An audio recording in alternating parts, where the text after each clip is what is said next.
찬양 감사합니다. 우리 주님을 찬양하면서 오직 주님만 예배하리, 우리가 찬양하고 또 주님의 이름으로만 살겠다고 또 결단까지 했습니다. 찬양의 은혜가 우리 가운데 차고 넘치는 줄 믿습니다. 또 이제 말씀의 은혜의 세계로 들어갑니다. 이제 함께 말씀 봅니다. 오늘 말씀은 마태복음 1장 1절 말씀입니다. 마태복음 1장 1절 말씀. 아브라함과 다윗의 자손 예수 그리스도의 세계 계보라. 아멘. 마태복음 1장 1절을 봉독해 드렸지만 17절까지 본문으로 볼 겁니다. 말씀의 제목은 예수 그리스도의 계보라. 예수 그리스도의 계보라라는 제목의 말씀입니다. 우리가 내년 초 대통령 선거를 앞두고 있습니다. 대통령의 이 부부와 각 후보들이 새로운 세상을 열어 보이겠다고 한창 열전을 벌이고 있습니다. 백성들은 과연 어떤 후보가 나라와 국민을 위해 좋은 세상을 열어줄 것인지를 주목하면서 관심을 기울이는 중입니다. 이렇게 다가오는 새로운 미래, 시대적 요청을 받은 사람이 나타나면 그를 통해 과연 어떤 세계가 펼쳐질 것인지를 기대감을 갖고 바라보게 됩니다. 오늘 우리 본문도 이와 비슷한 기대로 시작합니다. 아브라함과 다윗의 자손 예수 그리스도의 계보라. 알고 보면 비교가 되지 않을 정도로 엄청난 세상이 열리는 겁니다. 그리스도를 통한 세계가 펼쳐지고 있기 때문이죠. 자, 한글로 우리가 이 글을 읽을 때 우리는 먼저 아브라함과 다윗의 자손 예수 그리스도를 주목하게 됩니다. 드디어 그리스도께서 임하신다. 네, 기대감 뿜뿜입니다. 그리고 뒤이어 나오는 아브라함과 다윗의 자손 예수 그리스도의 계보. 계보라는 말을 보게 되죠. 자, 한글 성경에서는 이 계보라는 말이 제일 뒤에 나오지만 원어 성경을 보면 제일 먼저 나오는 말입니다. 비블로스 게네세우스 예수 그리스도 슈 다윗 슈 아브라함 이렇게 되는 구절인데 여기에 비블로스 게네세우스라는 말이 바로 계보라는 말입니다. 여기서 계에 해당하는 게네세우스는 게네시스, 기원, 근원, 출처라는 말입니다. 영어 성경 창세기 표지가 제네시스인데 바로 여기서 나왔죠. 그리고 보에 해당하는 비블로스라는 말은 책입니다. 우리가 성경을 영어로 바이블이라고 하는데 바이블이 바로 이 비블로스에서 나온 말입니다. 자, 그래서 이 계보라는 말을 보니까 비블로스 게네세우스 이 말은 기원의 책이라는 그런 뜻입니다. 아브라함과 다윗의 자손 예수 그리스도의 계보라. 이 말은 아브라함과 다윗의 자손 예수 그리스도의 기원의 책입니다. 라는 그런 말입니다.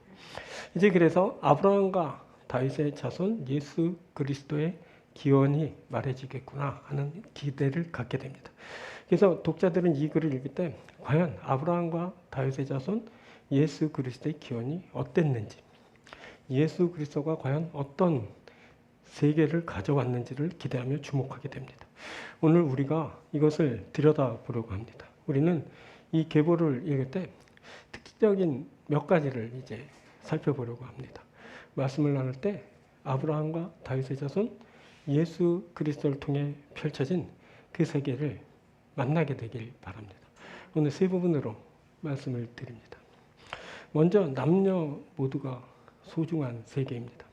자, 이 예수 그리스도의 계보에는 남자와 여자가 나옵니다. 물론 대다수가 남자지만 여자도 함께 소개되고 있습니다. 이는 그 기원에 남자와 여자가 함께 있고 그래서 이 남자와 여자가 모두 소중한 존재이다라는 것을 말해줍니다. 자, 기원이 그랬습니다. 그런데 굉장히 문제가 발생했습니다. 차별이 생기고 혐오하는 일이 발생한 겁니다. 자, 창세기 3장 16절 말씀입니다.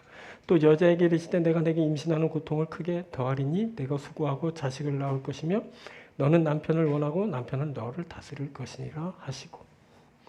자, 하나님이 선악과 따먹고 불순종한 여자에게 하시는 말씀인데 하나님은 여자에게 임신하는 고통을 주시면서 수고하고 자식을 낳게 될 것이다 라고 하셨습니다. 그리고 너는 남편을 원하고 남편은 너를 다스릴 것이니라 라고 하셨습니다. 그동안 잘 유지되고 있던 밸런스가 깨지게 되는 충격적인 장면입니다. 이로부터 여인은 남편이 자신을 다스리는 그런 현실을 만나야 했습니다. 근데 처음부터 그런 건 아니었습니다. 아담은 아내 하와에게 이는 내 뼈 중에 뼈요 살 중에 살이라 라고 했습니다. 이는 자신의 살과 뼈처럼 그 여자가 자신과 분리되지 않는 그것을 말한 겁니다. 즉 자식이 자신과 일치된 존재, 그러니까 같은 그러한 존재임을 고백한 겁니다. 그런데 선악과를 따먹은 후부터는 달라졌습니다. 아담은 내가 내게 먹지 말라 명한 그 나무 열매를 내가 먹었느냐라고 물으시는 하나님께 하나님이 주셔서 나와 함께 있게 하신 여자 그가 그 나무 열매를 내게 줌으로 내가 먹었나이다 라고 하면서 여자에게 그 모든 책임을 다 전가했습니다. 이때부터 아담에게 여자는 문제를 가져오는 애물단지처럼 취급되기 시작했습니다. 자, 이것은 범죄하여 타락한 인간상이며 부패의 중심을 잃은 그런 사회에서 발견되는 현상입니다. 그곳에 비뚤어진 위계 질서가 발생하고 그것은 곧 차별과 혐오를 낳게 되었습니다. 자, 당시 유다 사회는 역시 다른 고대 근동의 사회처럼 남성 중심의 가부장적인 형태를 갖추고 있었습니다.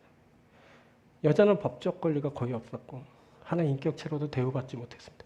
그래서 그들은 소유물로 취급되고 언제든 처분할 수 있는 물건처럼 여겨졌습니다. 자, 마태복음서는 유대인을 위해 쓰인 책입니다. 필자와 처음 독자가 다 유다인입니다. 그렇다면 여인들이 그들이 읽는 책에 그리스도의 계보에 포함되는 것이 불가해 보입니다. 당시 법이나 그 사회적인 관습이 이것을 용납했을 리 없기 때문입니다. 그런데 놀랍게도 오늘 우리 본문인 예수 그리스도의 계보에 유다인들이 쓰고 그들이 읽는 책에 여인이 무려 5명이나 포함되어 기록되었습니다. 대다수가 남자라고 해도 여인이 포함되어 있다는 그 자체가 쇼킹한 사건입니다. 이는 당시 시대상을 염두하고 생각한다면 있을 수 없는 일이 이제 벌어진 겁니다. 자, 이 일은 다분히 의도적인 것이었습니다. 그리고 그 의도는 남자나 여자나 그 세계에선 모두 소중한 존재이다 라는 것을 알리기 위한 것입니다. 이렇게 하나님은 예수 그리스도의 계보를 기록하여 읽힐 때 예수 그리스도를 통한 하나님의 세계가 바로 이러하다라는 것을 우리로 알게 하셨습니다. 하나님에게는 하나님의 그 세계에서는 남자와 여자와 남자가 모두 소중합니다. 이제 다시 예수 그리스도의 계보에 여자를 그 안에 포함시켜 기록하면서 그 균형감을 다시 이제 갖추어 가고 있습니다. 자, 오늘 본문이 속한 마태복음에선 여인을 구원받을 믿음을 갖추고 있고 중요하고 가치 있는 일을 하고 있는 그 사람으로 기록하고 있습니다. 9장을 보면 여인은 주님으로부터 따라 안심하라 내 믿음이 너를 구원하였다라는 말을 들으므로 믿음으로 구원받은 자로 소개되고 또 가나안 이방 여인은 멸시를 받으면서도 믿음으로 간구해 딸을 귀신에게서 자유케 하고 있습니다. 이때 주님은 여자여 내 믿음이 크도다 내 소원대로 되리라 라고 여인을 큰 믿음을 가진 자로 인정하시고 축복하여 주셨습니다.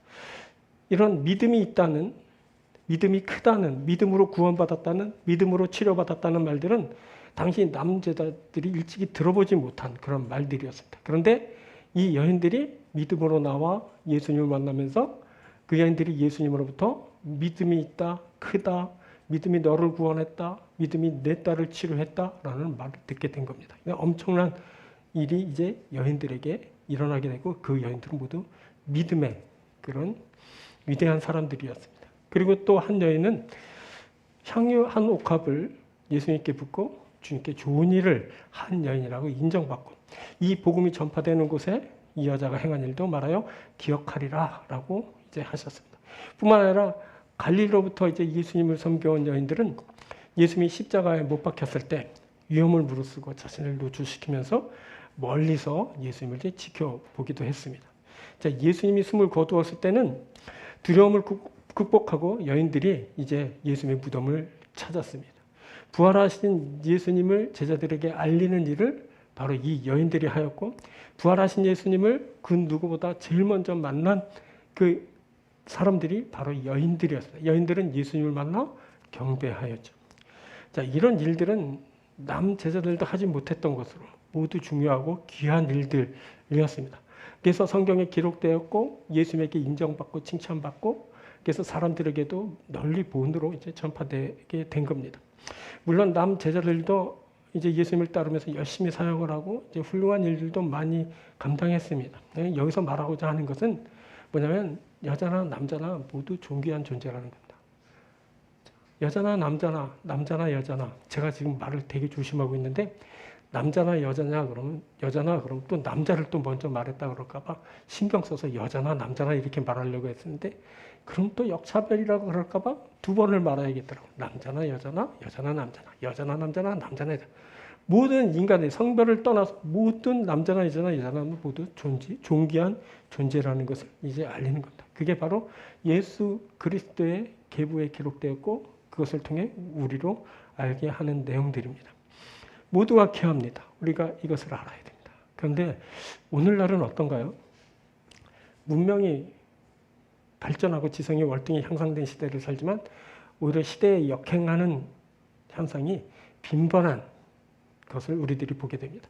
역차별을 포함한 그 성차별이 만연하고 젠더 갈등이 곳곳에서 발생하고 이성에 대한 그 혐오 행위가 아무렇지도 않게 행해집니다. 아직 갈 길이 먼 걸까요? 아니면 변질되었기 때문에 우리가 다시 회복해야 되는 걸까요? 자, 아무튼 하나님이 원하시는 세계는 하나님이 펼쳐 보여주시는 그런 세계는 여자와 남자, 남자와 여자가 모두 소중한 세계입니다. 남자와 여자가 모두 존중받는 그런 세계인 겁니다. 그것은 차별이 철폐되고 한쪽으로 치우친 혐오 행위가 허락되지 않습니다. 이것을 예수 그리스도의 계보가 우리에게 보여주는 겁니다. 자, 계보에 5명의 여인이 등장합니다. 3절에 유다는 다말에게서 베레스와 셀을 낳고 5절에 살몬은 라합에게서 보아스를 낳고 또 5절 하반절에 보아스는 루색에서 오벳을 낳고 6절에 다윗은 우리아의 아내에게서 솔로몬을 낳고 또 6절 중반절부터 마리아에게서 그리스도라 칭하는 예수가 나요. 여기 말해지는 다말, 라합, 룻, 우리아의 아내 마리아는 모두 여성입니다. 바로 이 여인들을 통해 위대한 왕 다윗이 태어났고 그리고 예수 그리스도께서 나셨습니다. 이 여인들은 위대한 왕 다윗의 조상이며 왕의 왕이신 예수 그리스도의 어머니들입니다. 앞에서 살폈듯이 이 여인들은 모두 유다인의 계보에 들지 못할 조건을 갖추고 있었지만 하나님은 예수 그리스도의 계보에 기록하여 읽히게 하고 그것을 통해 예수 그리스도의 세계에는 남자와 여자, 여자와 남자가 모두 소중한 존재라는 것을 이제 알려주셨습니다. 여러분, 우리가 이것을 기억하고 알아야 됩니다. 우리 모두는 소중한 존재입니다. 우리는 그리스도인 예수 그리스도의 사람들입니다.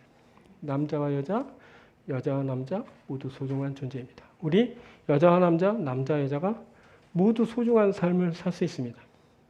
우리는 우리 스스로 우리가 귀한 존재임을 깨달아 알아야 됩니다. 우리가 여자든 남자든 남자든 여자든 소중한 존재라는 겁니다. 그래서 우리는 소중한 존재라는 것을 알고 또 피차 상대에 대해서 그들을 소중히 여길 수 있는 그런 사람들이 되어야 됩니다. 차별하여 한쪽을 탄압하거나 핍박하거나 멸시하면 안 됩니다. 경히 여기면 안 됩니다. 치우치면 안 되고 우리 모두 균형감을 갖고 서로 피차간에 소중히 여기며 함께 살아가는 그런 존재가 되어야 됩니다. 여러분, 오늘 이 성탄의 시즌에 하나님께서 우리에게 말씀하시는 것은 예수 그리스도를 통해 너희의 존재가 누구인지를 알라는 겁니다. 너희들은 여자든 남자든 남자든 여자든 모두 소중한 존재이다 라고 말씀하여 주십니다. 사랑하는 여러분, 여러분들이 귀한 존재라는 사실을 깨닫고 귀한 존재로서의 그런 삶을 살아가는 여러분들이 되길 주의 이름으로 축원드립니다. 두 번째, 이방인이 중심에 있는 세계입니다. 이 예수 그리스도의 계보에는 유다인과 이방인이 함께 등장합니다. 5명의 여자를 보고 있는데 5명의 여자 중 이방인이 둘이 있습니다. 자, 5절에 살몬은 라합에게서 보아스를 낳고 또 5절 하반절 보아스는 루색에서 오벳을 낳고 여기 라합 그리고 룻이 이방 여인입니다. 앞에서 여인이 그 그리스도의 계보에 기록되는 것이 있을 수 없는 일이라 했는데 이방인이면서 여인인 이들이 그 예수 그리스도의 계보에 기록되는 것은 더더욱 있을 수 없는 그런 일이었습니다. 이방인을 경시하면서 배척했던 유다인들의 입장에서 보면 자신들의 그리스도의 기원을 알리는 그 책에 이방 여인들을 기록한다는 것은 상상조차 할 수 없는 그런 일이었습니다. 하지만 그가 아무리 저주받고 구원과 멀어진 이방인이라 하여도 예수 그리스도의 계보에 오를 수 있다라는 것을 오늘 우리에게 보여주고 있습니다. 자, 1장 5절부터 한번 볼까요? 살몬은 라합에게서 보아스를 낳고 보아스는 루색에서 오벳을 낳고 오벳은 이새를 낳고 이새는 다윗 왕을 낳으니라. 그냥 보면 충격입니다. 우리는 좀 덜하지만 유다인들이 볼 때는 엄청난 큰 충격입니다. 자, 왕 다윗이 말했잖아요. 왕 다윗의 증조 할머니, 고조 할머니가 다 이방 여인입니다. 더구나 고조 할머니는 기생입니다. 그리고 증조 할머니는 그들이 멸시하고 가증히 여기는 그 모함 여인이었습니다. 얼마나 충격을 받았을까요? 그런데 그것이 바로 그리스도 예수의 기원의 책에 버젓이 기록됐고 그 계보로 알려지고 있습니다. 자, 여기서 보면 모압이 나오는데 모압 여인인데 모압과 암몬은 모두 롯의 후손입니다. 롯, 알죠? 아브라함의 조카 롯의 후손인데, 자, 롯이 자신의 딸과의 사이에서 낳은 자식들이 바로 모압과 암몬입니다. 자신의 딸과의 사이에서 낳은 자녀들, 이상하지 않습니까? 아버지하고 딸 사이에서 자식을 낳았어요. 근친상간입니다. 롯이 자신들의 딸과 관계를 해서 자식을 낳은 겁니다. 그들이 누구냐면 모압과 암몬이다. 충격이지 않습니까? 이들 모압과 암몬 사람은 신명기 20장에 보면 야훼의 총에 영원히 들어올 수 없다고 선포되었습니다. 이들은 하나님을 떠나 가증한 우상을 섬겼고 이스라엘의 종으로 살면서 천하게 여김받던 그런 사람들이었습니다. 그런데 다윗의 증조모가 바로 모압 여인입니다. 이 모압 여인이었던 룻은 남편이 죽고 없음에도 시어머니 나오미, 이제 유다인 시어머니죠. 시어머니 나오미를 따르며 시어머니 하나님을 섬기기로 작정한 여인입니다. 아주 유명한 구절이 룻기 1장 16절에 이렇게 말해집니다. 룻이 이르되 내게 어머니를 떠나며 어머니를 따르지 말고 돌아가라 강권하지 마옵소서. 어머니께서 가시는 곳에 나도 가고 어머니께서 머무시는 곳에서 나도 머물겠나이다. 어머니의 백성이 나의 백성이 되고 어머니의 하나님이 나의 하나님이 되시니. 이 여인은 모압 이방 여인이지만 어머니를 떠나지 않겠다고. 어머니의 백성이 내 백성이 될 거고 어머니의 하나님이 내 하나님이 될 거라고. 그래서 어머니와 함께 할 거라고 그렇게 맹세하면서 어머니를 따라 이제 유다 땅 베들레헴까지 이제 오게 되었습니다. 그리고 그것에 정착하게 됐는데 이때 룻은 이제 보아스라는 이제 지방의 유력한 사람과 이제 결혼을 하게 됩니다. 그러면서 그 사이에 오벳을 낳았는데 그가 바로 다윗의 할아버지입니다. 오벳은 이새를 낳고 이새는 다윗 왕을 낳았습니다. 그렇게 된 겁니다. 저주받은 이방인이지만 총회에 들어오지 못할 자였지만 야훼 하나님을 자신의 하나님으로 삼고 섬기면서 결국 예수 그리스도의 계보까지 오르게 되었습니다. 이제 그녀가 왕 다윗의 증조모가 되었고 결국 예수 그리스도의 기원의 책에 그렇게 기록되었습니다. 그가 그렇게 함으로 그리스도의 세계의 중심에 있게 되었습니다. 그리고 라합은 왕 다윗의 고조 할머니로 말해지는데 라합은 우리가 다 잘 알다시피 여리고성의 기생으로 말해지는 여인입니다. 기생 하도 거슬리니까 아닐 거야 여인숙 주인이었어 뭐 이렇게 말하는 사람들도 있지만 성경은 기생으로 말합니다. 자, 하나님은 여호수아가 이제 여리고를 점령할 때 그 성이 다시는 재건되지 못하도록 아주 못을 박아 영원토록 저주하셨습니다. 그렇다면 그것의 기생이었던 라합은 얼마나 구제불능의 상태였겠습니까? 근데 놀랍게도 그녀는 왕 다윗의 조상이 되었고 예수 그리스도의 계보까지 오르게 되었습니다. 자, 라합은 야훼 하나님을 이 세상에 유일하신 하나님으로 고백하고 도움을 청했어요. 여호수아 2장 11절에 이렇게 말해요. 너희의 하나님 여호와는 위로는 하늘에서도 아래서는 땅에서도 하나님이시라. 이것을 그녀가 받아들였고 그녀는 자신의 집에 붉은 줄을 내리면서 여호수아의 군대가 쳐들어올 때 목숨을 이제 구할 수 있었습니다. 자, 뿐만 아니라 후에 그녀는 행함이 있는 믿음으로 의롭다함을 받은 자로 신약 성경에 이제 본으로 소개되기까지 하였습니다. 야고보서 2장 25절에 이렇게 말합니다. 또 이와 같이 기생 라합이 사자들을 접대어 다른 길로 나가게 할 때 행함으로 의롭다 하심을 받은 것이지 아니냐? 영혼 없는 몸이 죽은 것 같이 행함이 없는 믿음은 죽은 것이다. 영혼 없는 몸이 죽은 것 같이 행함이 없는 믿음은 죽은 것인데 이 기생 라합의 믿음은 의로와서 그녀가 이제 구원을 받았다라고 이렇게 말하고 있는 겁니다. 자, 그런 겁니다. 그리고 11에서 11장에선 위대한 믿음의 조상들과 함께 그녀가 소개되면서 그 행적이 칭송을 받고 신앙의 영웅의 반열까지 오르게 됐습니다. 믿음으로 기생 라합은 정탐꾼을 평안히 영접하였으므로 순종하지 아니한 자와 함께 멸망하지 아니하였다. 자, 이것은 천하고 보잘것없는 이방인이라도 하나님을 섬기고 믿음으로 행하면 위대하게 신앙인으로 존귀하게 세움받고 인정받게 된다는 것을 이제 말하고 있습니다. 특히 예수 그리스도의 계보에 오르고 그래서 그가 그리스도의 세계의 중심에 있게 된다는 것을 이제 알게 됩니다. 자, 이렇게 이방인의 피가 섞여서 그런지 다윗은 왕으로 이제 기름 부음을 받으려고 사무엘 앞에 섰을 때 이방인처럼 붉은 빛을 띤 피부를 가진 소년이었다라고 이렇게 언급되죠. 사무엘상 16장 12절 보면 이렇게 말해요. 이에 사람을 보내어 그를 데려오매 그의 빛이 붉고 눈이 빼어나고 얼굴이 아름답다. 야, 불려와서 허겁지겁 뛰어와서 얼굴이 상기된 거야. 이렇게 읽으면 안 됩니다. 여기서 그의 빛이 붉고라는 말은 딱 2번 쓰였습니다. 2번, 3번. 한 번은 한 사람, 이제 2사람에게 쓰는데 한 사람은 다윗에게, 한 사람은 누구에게 쓰냐? 에서에게 쓰였습니다. 자, 여기서 창세기 25장 25절에 이렇게 말해요. 먼저 나온 자는 붉고 전신이 터럭 같아서 이름을 에서라 하였고. 자, 이 붉다라는 그 단어는 아드모니라는 단어고 에돔을 말할 때 쓰인 그 아담에서 유래된 단어예요. 에돔의 조상인 에서를 말할 때 전문적으로 쓰인 그런 단어인 거예요. 근데 이 단어가 누구한테 쓰였냐면 다윗에게 쓰인 거예요. 그때 다윗은 에돔인 에서처럼 붉은 모습을 띠고 있었어요. 충격적이게도 이스라엘의 최고의 왕 다윗이 혼혈입니다. 정통 유다의 핏줄이 아니에요. 우리가 살펴봤죠. 증조 할머니, 고조 할머니 다 이방인이었어. 증조 할머니는 모압 여인이고 고조 할머니는 그죠?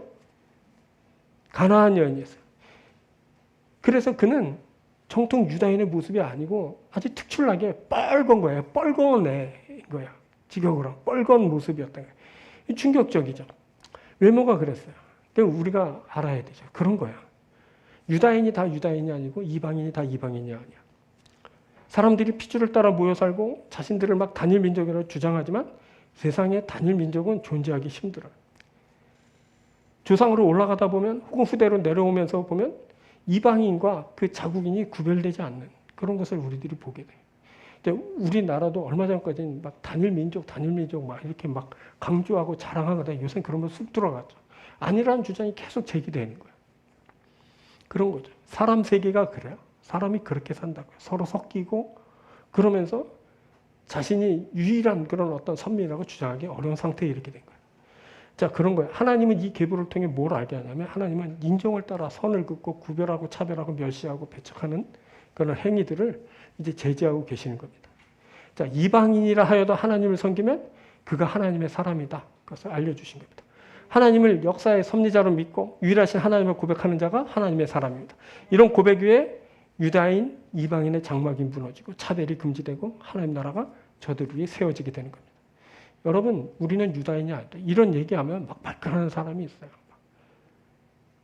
왜 발끈하는지 모르겠어요. 유다인도 아니면서. 유다인처럼 생각되는가 봐요. 기득권을 가진 그런 하나님의 그런 중추 세력이 됐다고 생각하나 봐요. 그래가지고 다른 세력을 막 배척하고 멸시하고 막 차별하고 이런 사람들이 있어요.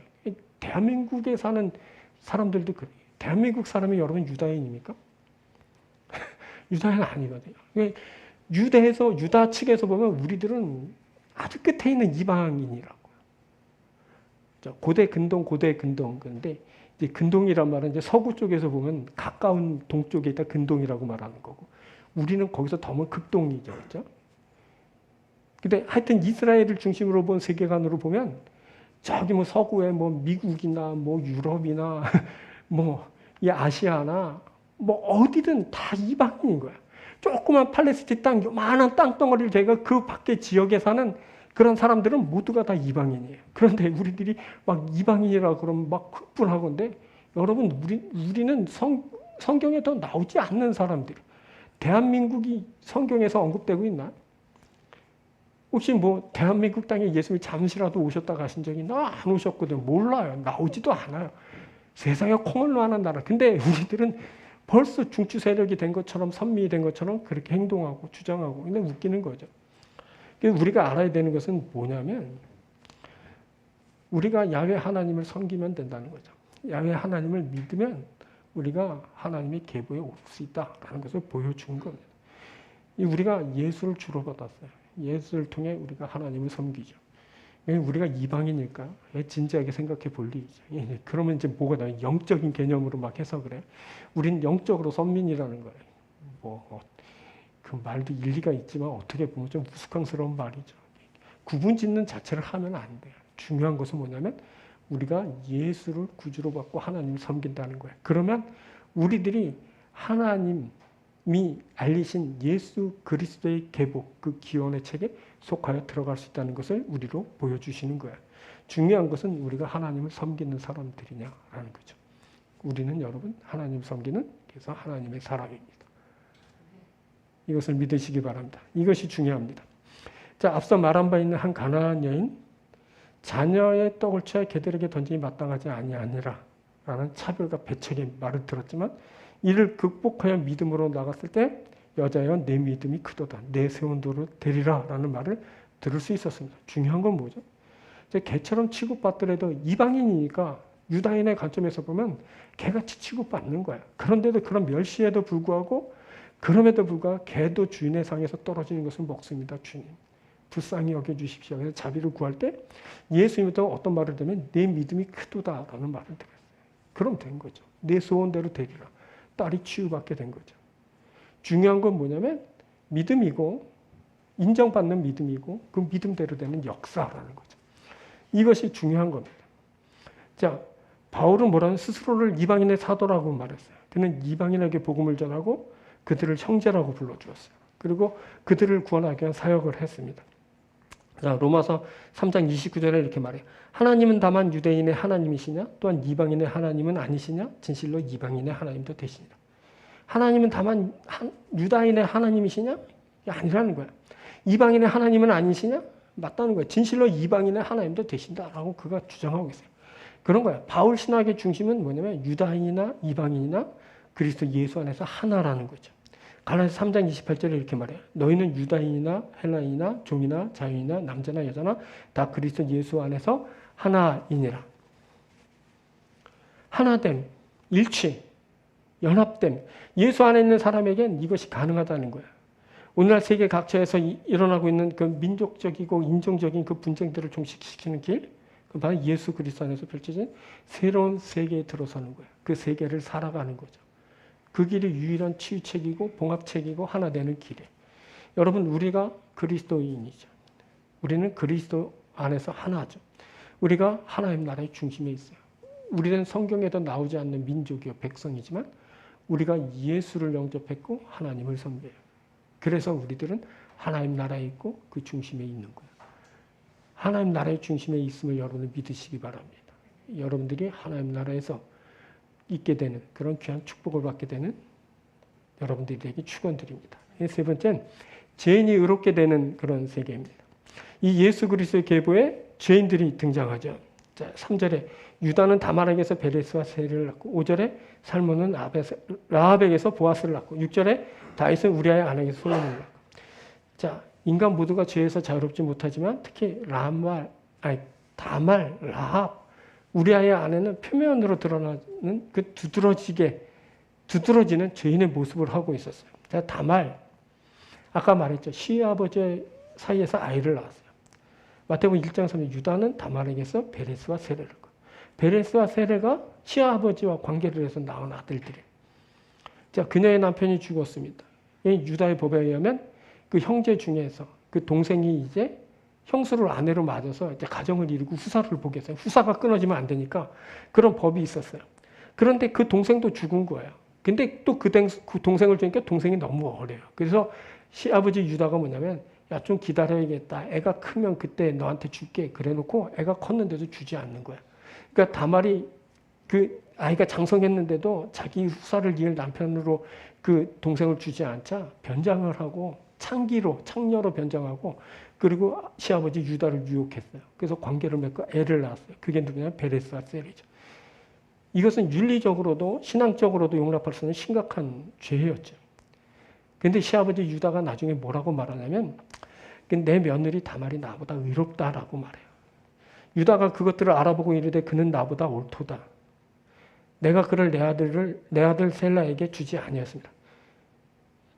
아들을 줘야 되는데 안 줬기 때문에 그녀가 나보다 옳다라고 그렇게 이 옳다라면 의롭다는 말인데 나보다 훨씬 의로운 사람이다. 그렇게 인정해주고 말았죠. 또 룻기를 보면 다말을 축복의 이름으로 사용하고 있는 것을 보게 돼요. 룻기 4장 12절에 이렇게 말해요. 여호와께서 이 젊은 여자로 말미암아 네게 상속자를 주사 내 집이 다말이 유다에게 낳아준 베레스의 집과 같게 하시기를 원하노라. 얼핏 보면 욕 같은데 내 집이 다말이 유다에게 낳아준 베레스의 집과 같게.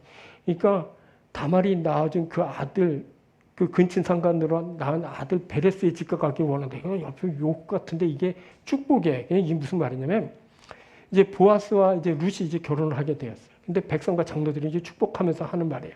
다말에게 상속자를 주신 것처럼 너희에게 후사의 축복이 있기를 바란다. 여기서 방점은 뭐냐면 후사가 있게 되길 바란다라는 거예요. 그래서 축복의 말로 썼어요. 그러니까 어떻게 이런 일들이 있을 수 있을까요? 분명히 이제 끔찍한 인륜적인 죄를 범한 여인인데 옳다고 말해지기도 하고 축복의 이름으로 사용되기도 합니다. 자, 더욱이 더 놀라운 것은 오늘 본문에서는 바로 예수 그리스도의 계보에 오르고 있습니다. 놀랍지 않습니까? 자, 라합은 좀 전에도 언급했지만 기생이었습니다. 이 기생이라 하면 천이 여겼을 뿐만 아니라 죄인의 범죄에 생각하게 되는 불이에요. 그래서 우리가 살펴보듯이 그녀가 이제 구원을 받고 구원을 받았을 뿐만 아니라 이제 믿음으로 의롭다함을 받은 그런 사람이 되고 이제 순종하여 구원받은 위대한 믿음의 조상의 반열에 서게 되었는데 이것이 몹시 놀라운 일이었어요. 충격적인 일이죠. 이런 일이 일어날 수 없는데 그것이 일어나게 된 거죠. 그리고 우리아의 아내가 이제 말해지는데 우리가 잘 알고 있는 우리아의 아내 이름을 다 알고 있죠. 모르는 사람은 없어요. 그냥 밧세바라는 여인이에요. 근데 왜 여기에 밧세바라고 쓰지 않고 우리아의 아내라고 썼을까요? 다윗은 우리아의 아내에게서 솔로몬을 낳고 이것은 그가 남편이 있는 여인이었다는 것을 말하기 위함이에요. 그때 다윗은 남편이 있는 여인 우리아에게서 솔로몬을 낳았어요. 그때 다시 우리아의 아내에게서 솔로몬을 낳았다. 이렇게 말해요. 남의 아내에게서 아기를 낳은 거예요. 충격적이죠. 이 일은 다시 두고두고 회개하고 이것 때문에 또 끔찍한 일들을 겪게 되는 너무 참혹한 죄악이었습니다. 그는 남의 아내를 탐했고 그 남의 아내의 남편인 그 자기 부하, 충직한 부하를 전쟁터에 내보내 죽게 했어요. 간접살인만 한 거예요. 그런데 이 우리아의 아내가 또 함께 범죄한 그 다윗이 그리고 그 범죄한 일이 예수 그리스도의 계보에 고스란히 다 기록되었어요. 내가 어떻게 이런 일이 가능할까요? 다른 뭐 일반인의 족보도 아니고 뭐 그리스도라며. 근데 그분의 그 계보의 족보에 그 기원에 어떻게 이런 일을 기록할 수 있어? 우리가 이렇게 생각하게 되지 않습니까? 이겁니다. 알고 보면 의로운 것이 하나도 없는 것이 인생이다. 하나님은 성경을 통해 이것을 말하고 있는데 너희 인생이 죄로 가득하다라는 것을 말씀하시는 겁니다. 그래서 우리로 알게 되는 건 뭐냐면 너나 나나 우리 모두가 죄인이다라는 겁니다. 그래서 그리스도의 계보를 기록하는데 그 죄인들을 그 안에 기록하면서 하나님이 그것을 우리에게 알리셨어요. 이렇게 시작하잖아요. 아브라함과 다윗의 자손 예수 그리스도의 계보라. 아브라함이 여러분 온전합니까? 그가 믿음의 조상이지만 그가 완벽합니까? 아니거든요. 여러분 다윗이 위대한 왕이지만 그가 완전합니까? 아니잖아요. 좀 전에 언급했듯이 남의 아내에게서 자식을 낳은 사람 그리고 그 남편을 죽인 그런 살인자죠. 아브라함도 다윗도 모두 온전하지 못했어요. 실수도 많고 죄도 많이 범한 그런 인생이에요. 이게 바로 인생이라는 것을 하나님이 우리에게 보여준 거예요. 온전한 것이 하나도 없는 것이 인생이다. 메시지인 거예요. 그럼에도 이 죄인들을 온전치 않은 사람을 그리스도의 계보에 그렇게 기록한 것은 뭐냐면 예수 그리스도 안에 있는 새로운 은혜의 세계가 나타나고 있다라는 것을 알리기 위함이에요. 하나님은 인간 세계의 그 깊은 곳에 자리하고 있는 죄의 문제를 표면으로 막 꺼내시면서 그것을 해결해 주시길 원하셨습니다. 은혜로 죄인이 이롭게 되는 세계를 선물해 주시려고 하나님은 지금 마태복음서를 우리에게 들려주고 계시는 겁니다. 마태복음서에서 예수님이 뭐라고 하시나 아십니까? 9장에 보면 나는 의인을 부르러 온 것이 아니라 죄인을 부르러 왔노라. 예수님이 뭐라고 하면 나는 의인을 만나러 온 것이 아니야. 죄인 만나러 왔거든. 이렇게 말씀하셨어요. 주님이 만나고 싶은 대상은 의인이 아니었어요. 죄인이었죠. 죄인을 불러 의롭게 하시기 위해서 예수님이 오신 겁니다. 자, 예수님이 그렇게 오시면서 그렇게 만나시면서 율법으로 판단하고 정죄하여 벌하는 그 시대를 닫으시고 새로운 은혜의 세계를 여시며 구원하는 시대를 이제 시작하시는 겁니다. 그래서 죄인을 부르시고 그들을 의롭게 하시는 그 세계를 활짝 열어주신 겁니다. 이제 율법으로 서로 판단하고 정죄하고 구별되는 그러한 것이 아니라 은혜로 용답되는 그런 새로운 세상이 열리게 된 거예요. 이게 바로 아브라함과 다윗에 사서 예수 그리스도 그 기원이 알리는 세계라고. 우리는 이제 율법을 지킴으로 의롭게 되는 것이 아니라 이제 주님이 베푸시는 은혜로 구원받는 그런 사람이 됐어요. 우리가 모두 죄인이잖아요. 근데 예수 그리스도를 영접하고 믿는 자들이 되면서 은혜와 구원을 받게 된 겁니다. 바로 이것을 말하는 거예요. 이게 바로 복음인 것입니다. 자, 바울이 로마서에서 이렇게 말했어요. 3장 23절부터. 모든 사람이 죄를 범하였으며 하나님의 영광에 이르지 못하였더니 그리스도 예수 안에 있는 속량으로 말미암아 하나님의 은혜로 값없이 의롭다 하심을 얻은 자 되었느냐. 모든 사람이 죄를 범해서 하나님의 영광에 이르지 못하게 됐어요. 그런데 예수 안에 있는 그 속량으로 말미암아 하나님의 은혜로 말미암아 의롭다 하심을 얻게 되었어요. 이게 바로 복음인 거죠. 이게 복음의 은혜인 겁니다. 여러분, 우리는 율법을 지킴으로 의롭게 되는 것이 아니라 예수 그리스도의 은혜, 바로 그 은혜로 우리가 의롭게 되는 거예요. 은혜로 의롭게 되는 이 세계를 하나님이 오늘 예수 그리스도의 계보를 통해 우리에게 알려주시는 거예요. 한번 볼까요? 3절에 유다는 다말에게서 베레스와 셀을 낳고, 5절에 살몬은 라바에게서 보아스를 낳고, 6절에 다윗은 우리아의 아내에게서 솔로몬을 낳고, 다말, 라합, 우리아의 아내 모두가 다 죄인이었지만 예수 그리스도의 그 계보에 들었고 기원의 책에 이렇게 기록되어 우리에게 알려줘. 이것은 뭘 말하냐면 바로 사람이 죄인이지만 은혜로 새롭게 되고 은혜로 의롭게 되고 은혜로 구원을 받는다는 것을 우리에게 알려주는 거예요. 그리고 또 5절에 보아스는 루색에서 오벳을 낳고 또 마리아에게서 그리스도라 칭하는 예수가 나시니라. 16절에 이렇게 말해요. 자, 룻도 그렇고 그 마리아도 그렇고 모두 보면 이게 은혜인 거야. 그 처녀에게서 그리스도가 나셨는데 그때 마리아도 은혜 입은 여인이 되었고 그래서 우리가 그 여인을 볼 때 하나님의 은혜를 알게 되는 거죠. 자, 은혜로 의롭게 되고 여러분 은혜로 새롭게 됩니다. 비록 죄인이지만 하나님께 돌아와서 변화받고 영광스럽게 되었습니다. 모든 인간이 죄와 허물이 있지만 그리스도 안에서 씻음받고 바로 용서받게 됩니다. 이것이 복음입니다. 이게 복음의 본질이죠. 이게 바로 은혜이고 은혜로 구원받습니다. 여러분, 우리는 율법으로 구원받지 않습니다. 율법을 지키면서 의롭게 되지도 않습니다. 자꾸 율법 하니까 자꾸 판단하고 가르고 정죄하게 됩니다. 근데 알고 보면 사실은 오늘 하나님께서 이 말씀을 통해 뭘 폭로하고 계시냐면 너도 별 수 없이 죄인이야라는 것을 알려주시는 겁니다. 그렇게 판단하고 정죄하고 그를 비난하고 멸시하지만 그렇게 판단하고 멸시하고 그 정죄하는 너 역시 똑같이 죄인이야라는 것을 우리로 알게 하는 거예요. 구원받지 못할 자들이죠. 그런데 오늘 이 계보를 통해 알게 하시는 것은 뭐냐면 너희가 모두 죄인이지만 은혜로 구원을 받는다라는 사실을 우리로 알게 하는 겁니다. 여러분, 우리 모두는 죄인입니다. 그런데 우리는 그리스도인 예수 그리스도의 사람들입니다. 그래서 우리는 그리스도 안에 있는 속량으로 말미암아 하나님의 은혜로 의롭다 하심을 받았습니다. 할렐루야. 모두가 다 은혜로 구원받은 죄인이지만 의롭게 되는 귀한 역사를 만나는 사람들이 된 겁니다. 귀한 은혜를 여러분들 만나고 이 성찬 시즌에 또 한 번 새롭게 되고 또 한 번 은혜 입어 여러분 의롭게 되고 또 은혜로 말미암아 구원받게 되는 그런 귀한 역사를 만나는 여러분들이 되길 축원드립니다. 자, 말씀 뵙겠습니다. 오늘 그 예수 그리스도의 계보, 그 예수 그리스도의 기원의 책을 통해 하나님께서 우리에게 알려주신 것이 있습니다. 세 가지인데 그건 뭐냐면 첫 번째는 남녀 모두가 소중한 존재라는 것을 알려주셨습니다. 하나님께서는 남녀가 모두 소중한 세계를 우리에게 지금 열어주신 겁니다. 이렇게 열어주셨으면 어떻게 될까? 우리가 그 세계를 살아야 됩니다. 그래야 우리가 그리스도의 사람입니다. 이젠 차별하고 뭐 판단하고 뭐 멸시하고 혐오하고 그런 것에서 떠나십시오. 이제는 나도 소중하고 너도 소중하고 우리 모든 남성 여성이 소중하고 그래서 함께 더불어 소중한 삶을 살아가는 귀한 일을 만나게 되길 바랍니다. 또 하나 알게 되면 이방인이 중심에 있는 그런 세계를 하나님께서 우리에게 가져오셨고 그것을 우리로 알게 하셨습니다. 뭐 내국인 뭐 외국인 없고 뭐 선민 뭐 이방인 없습니다. 모두가 다 하나님을 믿는 그 믿음 안에서 우리들이 하나 되고 그래서 온전히 우리들이 이방인이지만 하나님 나라와 그 계보 중심에 있게 되는 그런 역사를 우리들이 만나게 되는 겁니다. 우리는 비록 이방인이지만 예수를 영접했고 하나님을 섬깁니다. 그래서 우리들은 하나님 나라에 있게 될 겁니다. 그 중심에 있는 여러분들에게 축원드립니다. 세 번째는 죄인이 의롭게 되는 것을 말했습니다. 죄인이 그냥 죄인으로 남는다면 그거는 복음이 아닐 겁니다. 죄인이 의롭게 되기 때문에 복음이고, 죄인이지만 새롭게 되는 것이 복음이고, 죄인이지만 구원받게 된다는 것이 복음인 겁니다. 그게 복음의 능력이고 복음의 본질입니다. 하나님은 오늘 그것을 알게 하셨습니다.